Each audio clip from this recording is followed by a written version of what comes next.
અને આમ પણ સુરત ડાયમંડ બુટ્સના હોદ્દેદારો એવું માને છે કે મીડિયાને કંઈ પ્રાયોરિટી આપવાનો અર્થ નથી. એ લોકો મીડિયાને બહુ ખાસ ગણતા પણ નથી. કોઈક વાર જરૂર પડે ત્યારે મીડિયાને યાદ કરવામાં આવે છે.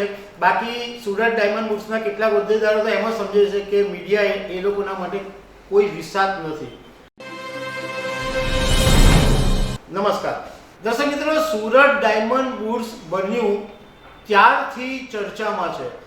એનું કારણ એવું છે કે દુનિયા લેવલે સુરતના હીરા ઉદ્યોગની હવે નોંધ લેવાની છે, કારણ કે સુરત ટ્રેડિંગ હબ બનવાનું છે. સુરત ડાયમંડ કટિંગ એન્ડ પોલિશિંગમાં દુનિયાભરમાં મોખરે છે, પરંતુ અત્યાર સુધી જે ટ્રેડિંગ હતું એના માટે મુંબઈ અથવા એન્ટવર્પ પર આધાર રાખવો પડતો હતો. તેને બદલે હવે સુરતમાં જ ઇન્ટરનેશનલ કક્ષાનું ડાયમંડ બુટ્સ બની ગયું અને હવે ડાયમંડ ટ્રેડિંગ હબ બનવાનું છે.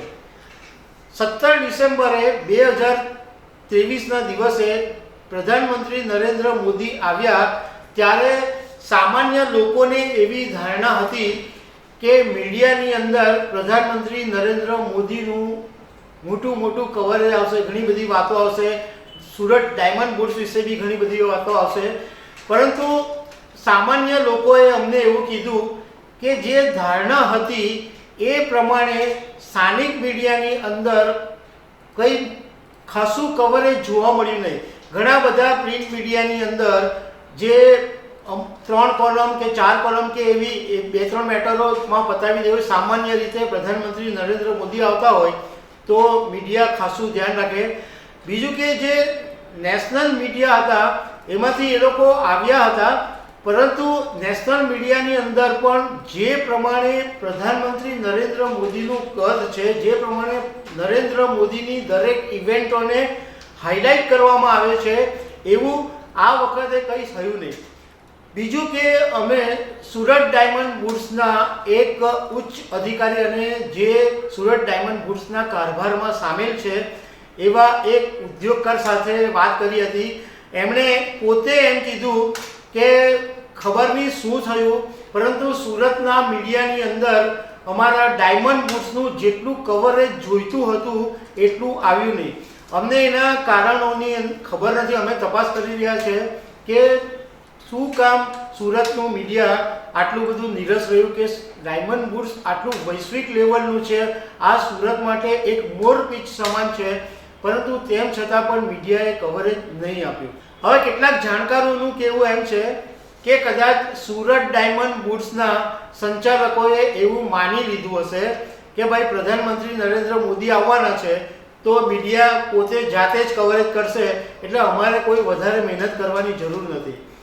અને આમ પણ સુરત ડાયમંડ બુટ્સના હોદ્દેદારો એવું માને છે કે મીડિયાને કંઈ પ્રાયોરિટી આપવાનો અર્થ નથી. એ લોકો મીડિયાને બહુ ખાસ ગણતા પણ નથી.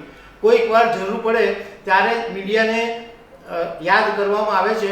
બાકી સુરત ડાયમંડ બુટ્સના કેટલાક હોદ્દેદારો તો એમ જ સમજે છે કે મીડિયા એ લોકોના માટે કોઈ વિશ્વાસ નથી.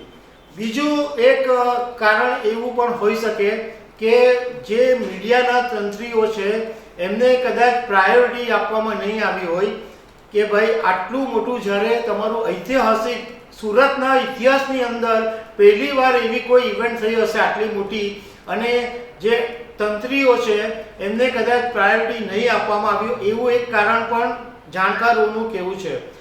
બીજું કે અમે સુરત ડાયમંડ બુટ્સના એક અન્ય હોદ્દેદાર સાથે વાત કરી તો એમણે એવું કીધું કે ના, અમને તો યોગ્ય લાગે છે, મીડિયાએ જેટલું જરૂરી હતું એટલું કવરેજ આપ્યું છે, અમને તો કોઈ પ્રોબ્લેમ નથી. પરંતુ એક વાત હકીકત છે કે જે પ્રમાણે પ્રધાનમંત્રી નરેન્દ્ર મોદીના કાર્યક્રમોને હાઇલાઇટ કરવામાં આવે છે એની સરખામણીએ સુરત ડાયમંડ બુટ્સના ઉદ્ઘાટનને કવરેજ આપવામાં આવ્યું નથી. તો દર્શક મિત્રો, આવી અનેક વાતો સાથે અમે તમને મળતા રહીશું. Thank you very much.